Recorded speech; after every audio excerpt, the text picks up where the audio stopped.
O meu intuito com vocês é cobrir todo o capítulo 8 de 1 Coríntios.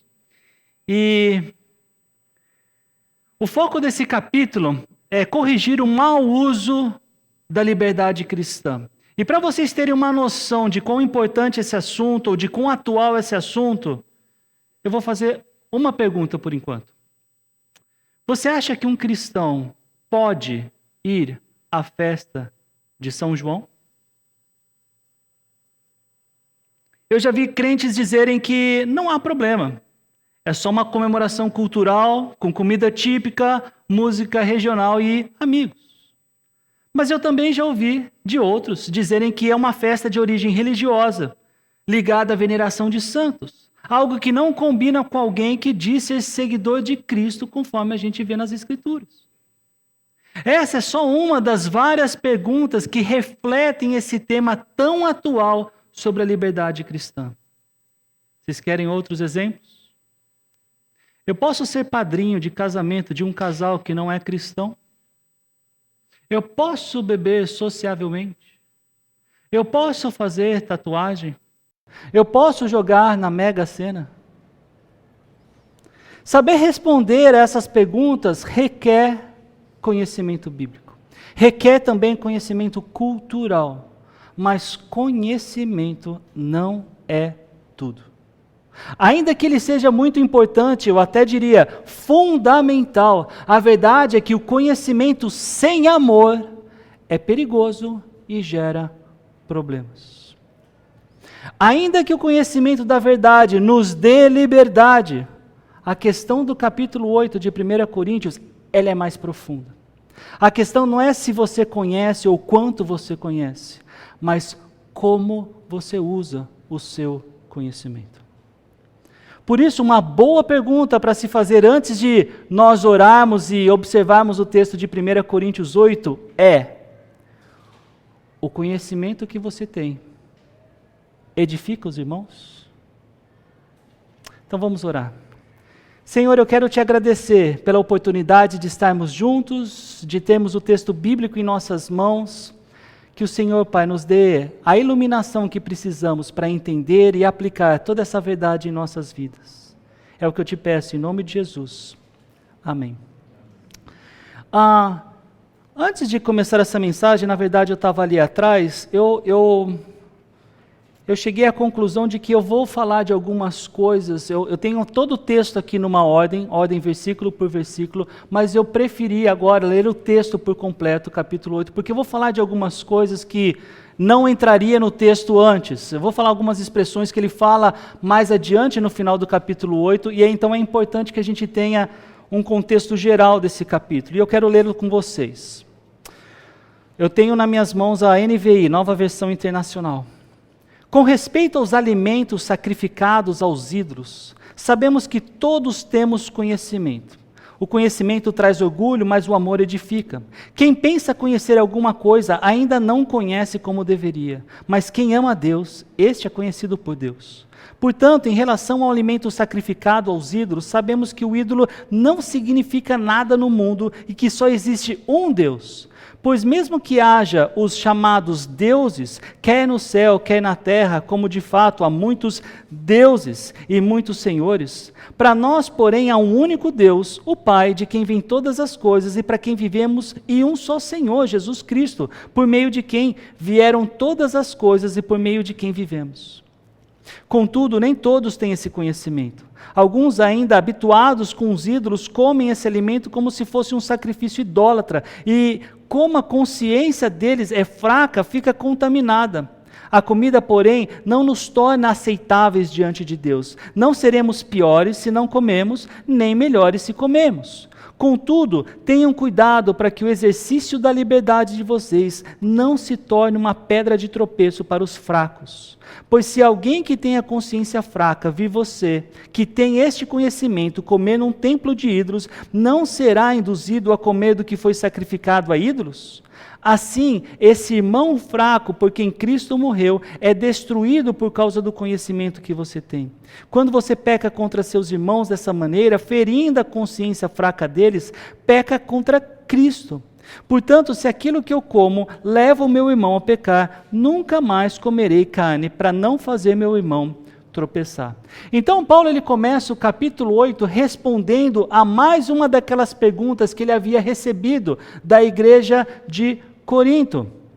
Ele diz, com respeito aos alimentos sacrificados aos ídolos. Então ele teve uma pergunta enviada por essa igreja e ele está neste capítulo respondendo essa pergunta. Saiba que era praticamente impossível um cristão daquela época, em Corinto, que queria comer carne, ficar sem comer uma carne que não havia sido sacrificada a ídolos.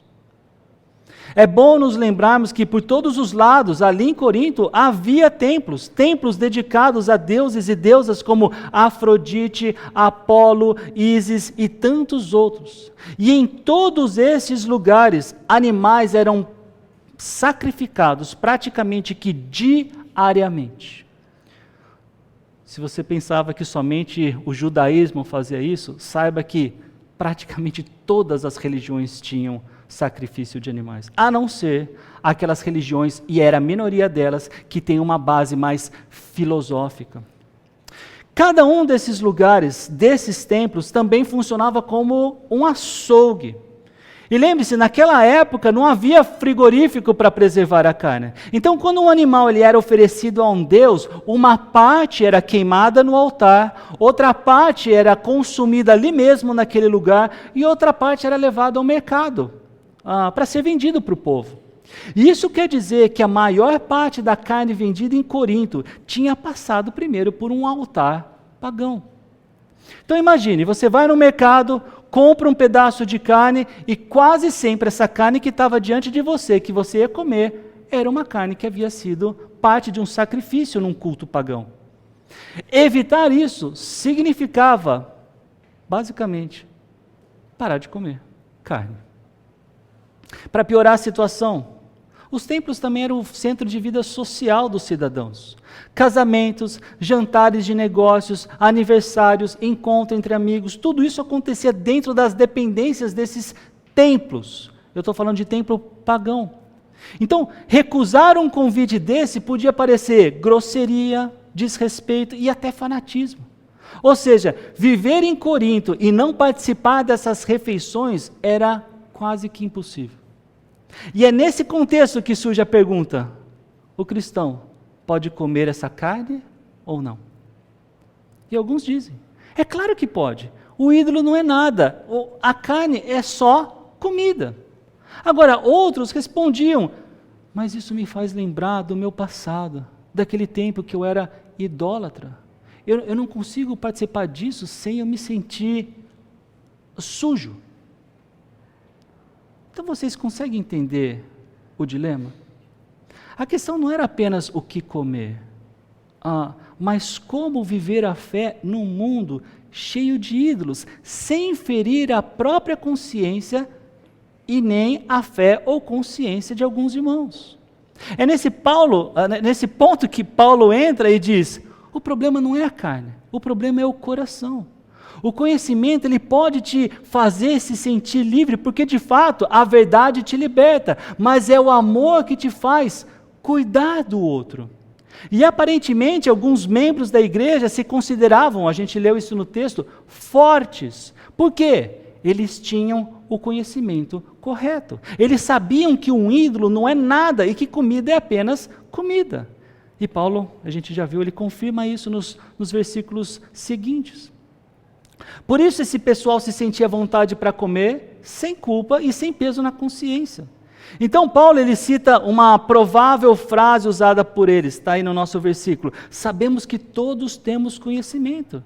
E é aqui que Paulo ele mostra que essa frase ela estava errada, ou pelo menos ela estava incompleta. O conhecimento traz orgulho, mas o amor edifica.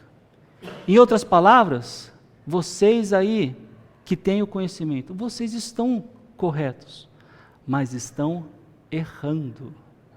O conhecimento desses camaradas estava teologicamente correto, mas eles estavam usando o conhecimento de forma errada. Então o problema não é o conhecimento, mas a forma como se usa o conhecimento. O conhecimento sem amor, ele traz orgulho, ele infla o ego. O amor, ele edifica. Meus irmãos, conhecer a Bíblia, a palavra de Deus, ela é essencial para todo cristão. Mas sem esse conhecimento, nós ficamos à mercê do que o mundo nos ensina, das influências de qualquer um ou de qualquer coisa. Se nós não tivermos um conhecimento que mira o amor ao próximo, o amor ao Deus, nós estamos obtendo um conhecimento fora do seu propósito. E por isso Paulo continua. Quem pensa conhecer alguma coisa ainda não conhece como deveria, mas quem ama Deus, este é conhecido por Deus. Então percebam que o mais importante do que conhecer a Deus é ser conhecido por Deus. Isso significa que a fé cristã, ela não é um concurso de quem sabe mais versículos memorizados ou de quem entende mais da Bíblia, mas sim de um relacionamento com Deus que nos amou primeiro, que buscou primeiro um relacionamento conosco. De novo, nem Paulo e nem eu aqui está desprezando o conhecimento, a busca pelo conhecimento. Paulo está dizendo que esse conhecimento não pode andar sozinho, desassociado de amor. Ele tem de estar acompanhado com amor. Vocês que me conhecem sabem o quanto eu quero que todos vocês conheçam cada dia mais as Escrituras. Eu quero que vocês saibam mais as doutrinas, mais das histórias bíblicas, mais de teologia. Mas se esse conhecimento não te levar a amar a Deus e ao próximo mais, eu diria que o alvo do seu conhecimento, ele precisa ser ajustado. Não só vocês, isso vale para mim também. A maturidade não está em dizer, eu conheço Deus, mas em viver sabendo que Deus me conhece. Ele me chama pelo meu nome, Ele me amou antes que eu o amasse, Ele me acolhe, mesmo quando eu não estou nem aí para Ele. E quando essa verdade ela chega no nosso coração, o orgulho ele morre, a humildade nasce e o conhecimento ele deixa de ser uma ferramenta da vaidade para se tornar um instrumento de serviço, de edificação da comunidade. Se você pensa conhecer alguma coisa, Paulo escreveu, mas o seu conhecimento não edifica, você ainda não conhece como deveria e provavelmente é tentado a se orgulhar e a cair no pecado do orgulho. Quer se avaliar? Tem algumas perguntas aqui. O meu conhecimento me faz um servo ou me faz se sentir superior aos outros? Eu busco aprender para edificar ou para provar que eu estou certo? Eu consigo ouvir quem pensa diferente de mim? O que eu sei sobre Deus tem me tornado mais amoroso? Eu sempre tenho algo para falar, uma história melhor para contar? Eu sempre tenho que dar a minha opinião para uma coisa ou para outra? Irmãos, o orgulho nasce quando o conhecimento pede o amor como propósito. E o propósito do amor nunca está em nos amar, mas em amar o próximo. Amar não significa eu me valorizar mais, significa eu me dedicar mais para o bem-estar do meu próximo.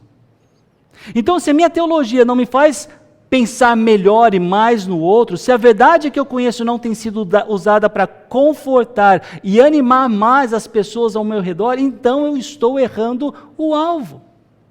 E o antídoto disso, de um amor centrado em si mesmo, que na verdade não se chama amor, se chama orgulho, é ser conhecido por Deus.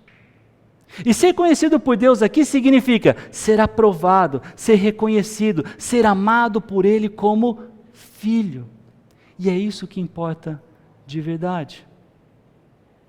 Portanto, escreveu Paulo, em relação ao alimento sacrificado aos ídolos, sabemos que o ídolo não significa nada no mundo e que só existe um Deus.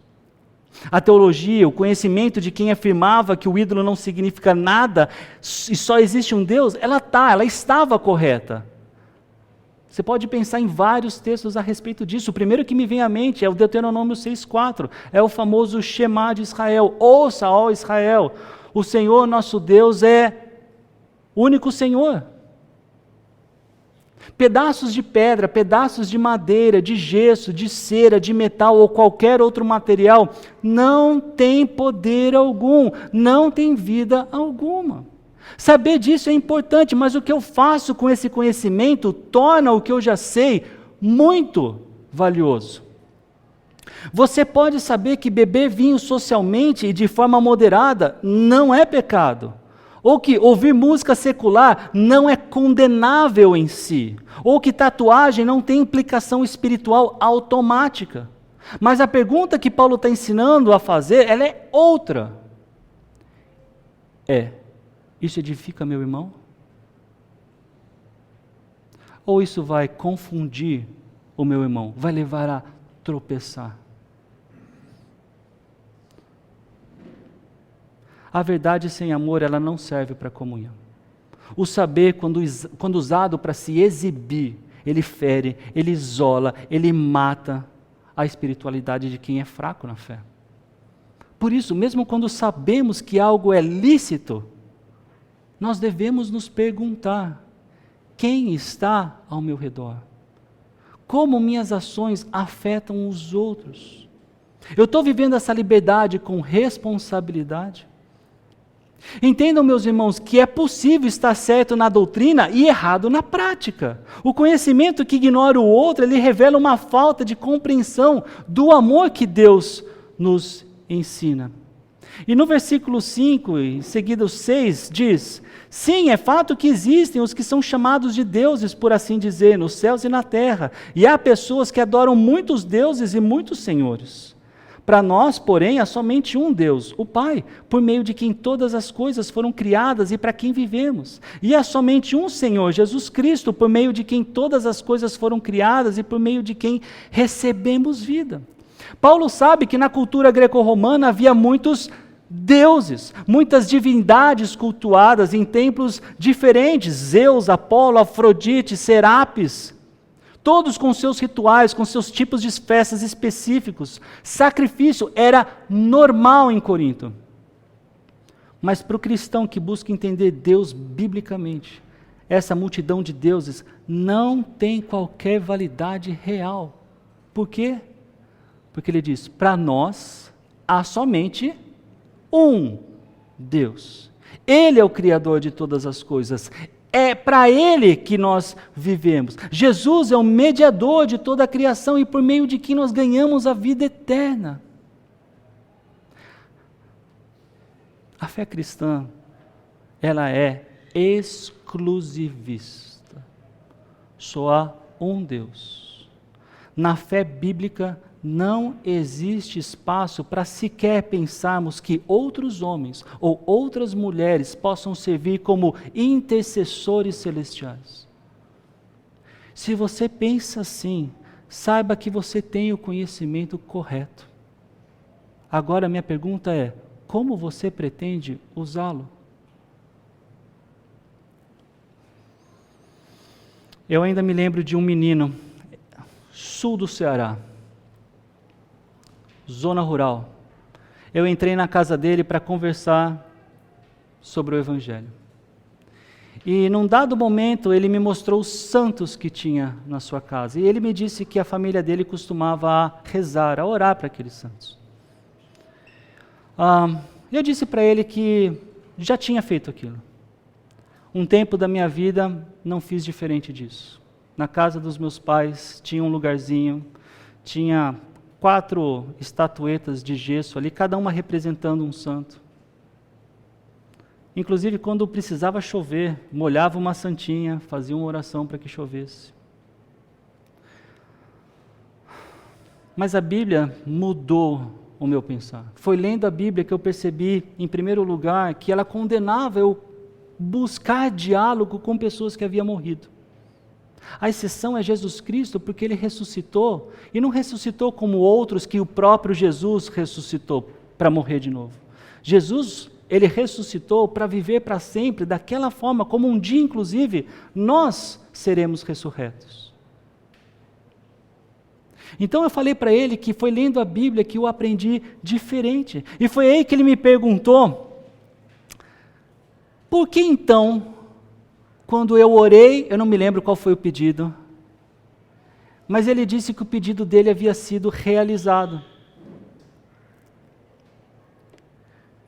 O que você diria numa situação como essa? Você está tentando mostrar para ele que aquilo ali não é o que ele pensava ser. E de repente ele tem uma carta na manga que diz, mas eu pedi e aconteceu. Eu acredito que eu tinha conhecimento teológico para, vou acabar com essa discussão de uma vez por todas. Não foi isso que eu quis fazer. Eu quis conduzi-lo da melhor forma possível. E da melhor forma possível, eu estou dizendo, do melhor amor que eu poderia dar àquele diálogo, àquela pessoa. Foi interessante que depois do que eu falei para ele, ele disse, eu entendi. E eu creio no que você está dizendo. E eu quero isso para mim. Da minha perspectiva da Bíblia, nenhum homem, nenhuma mulher se tornou alguém capaz de ser um mediador entre eu e Cristo. O meu objetivo com esse menino não foi ganhar uma discussão teológica, mas foi levá-lo a considerar o Evangelho de Cristo. Então gravem isso. A teologia cristã, ela não nos dá licença para pisar nos fracos. E por fraco aqui eu estou usando o mesmo significado que Paulo está usando. Ele nos chama a carregar a fraqueza dos fracos. Nem todos possuem uma compreensão correta da verdade. Ninguém, quando se torna cristão, passa a conhecer tudo que há para se conhecer da noite para o dia.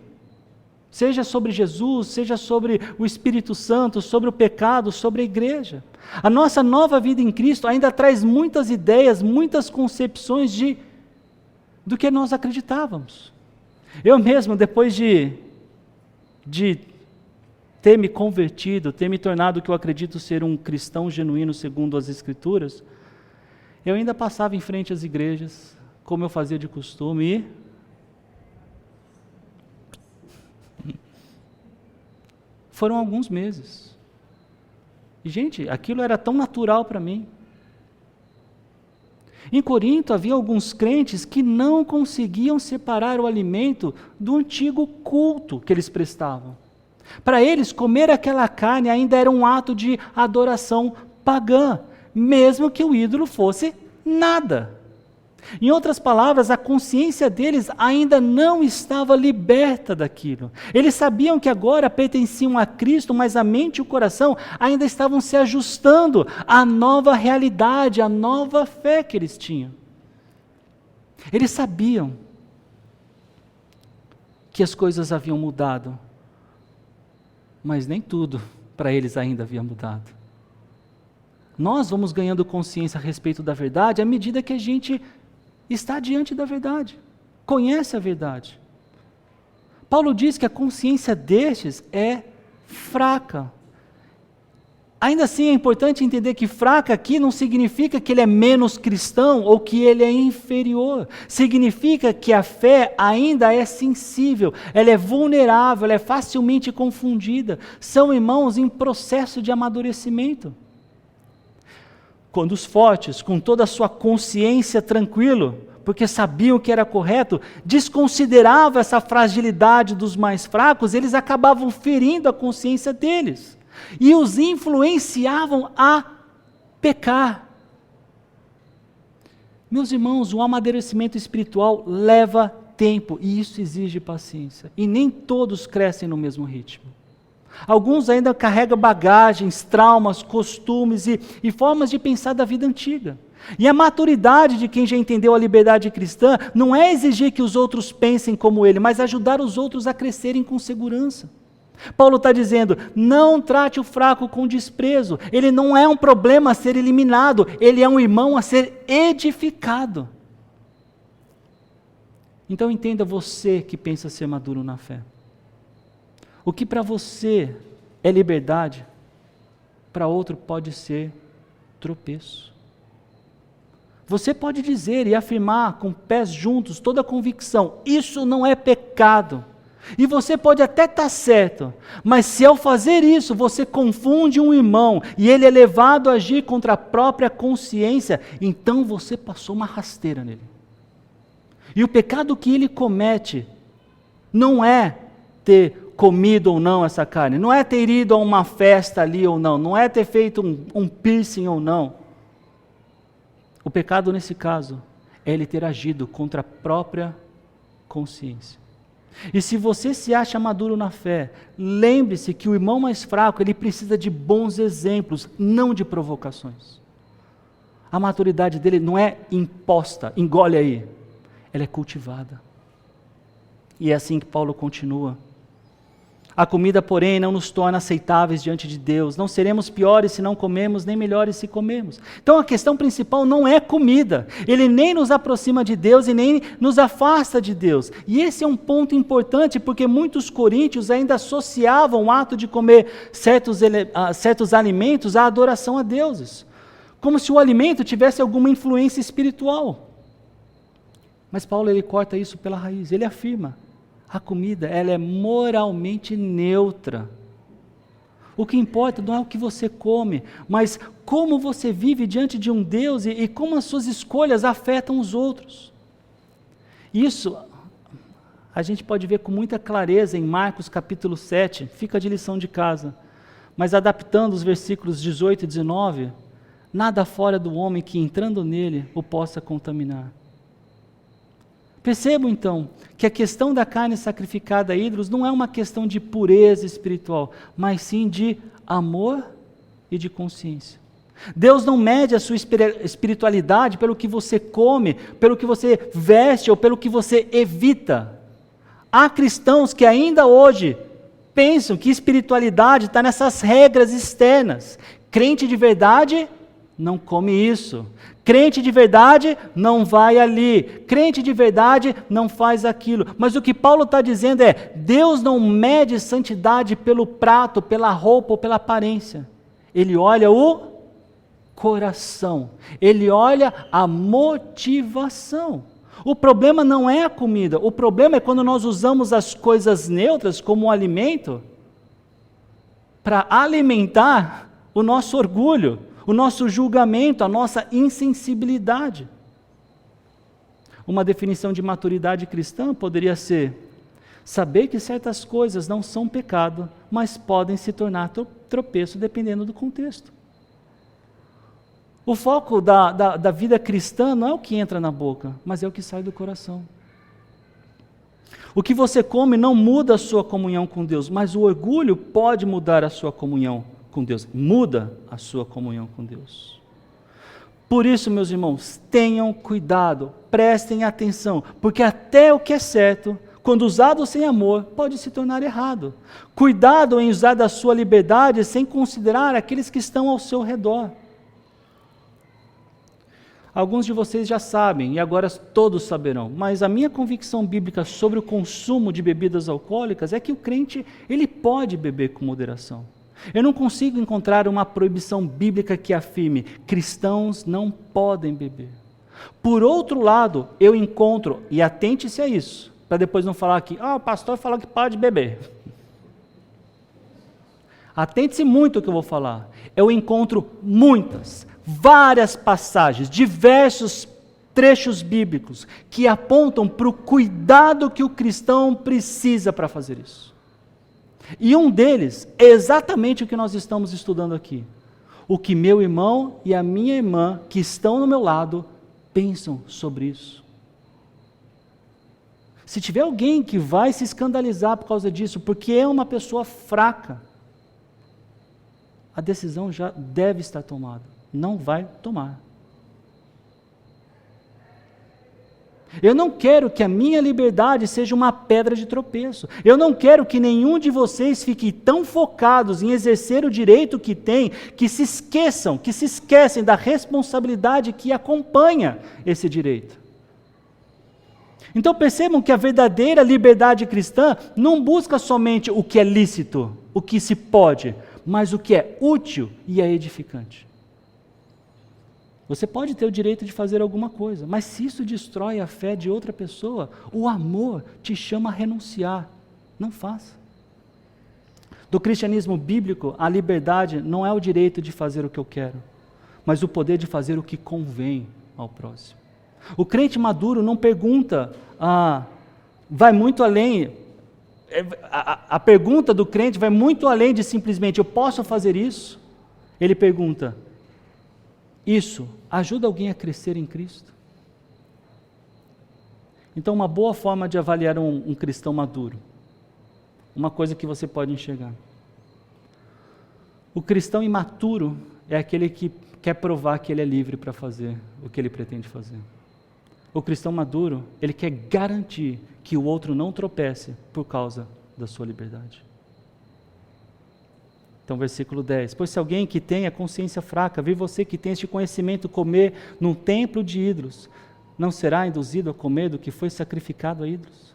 Se alguém tem um problema com álcool, ele vê tomando uma lata de cerveja, como ele ou ela vai se sentir? Você concorda que essa pessoa pode ser influenciada a tomar também? E aí de você que responde, isso não é problema meu.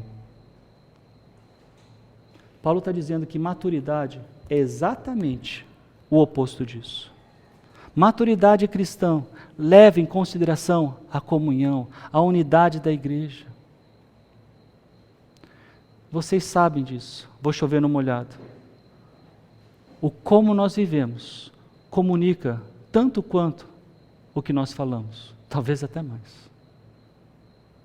Você pode conhecer a doutrina, mas se o seu exemplo empurra alguém para o erro, você se torna parte da queda daquela pessoa. E sabe o que Paulo está dizendo aqui? Cuidado com o que o seu comportamento desperta no outro.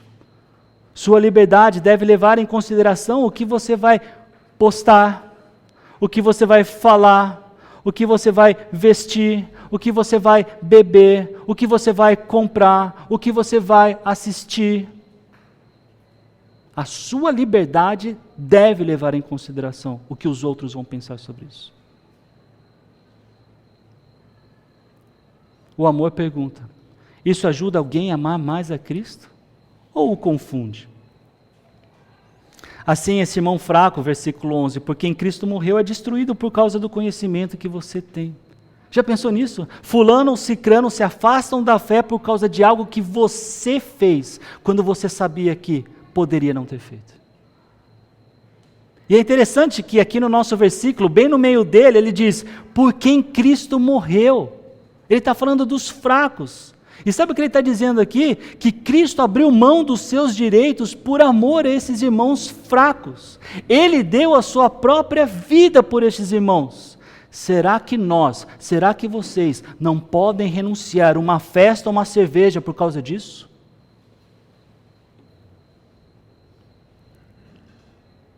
Cristo morreu pelos fracos e nós, muitas vezes, nem queremos renunciar o que em nada vai acrescentar nosso relacionamento com Deus. Não pense que Paulo está falando de alguma coisa aqui menor, como se ele estivesse dando uma sugestão, como ele já fez no capítulo anterior.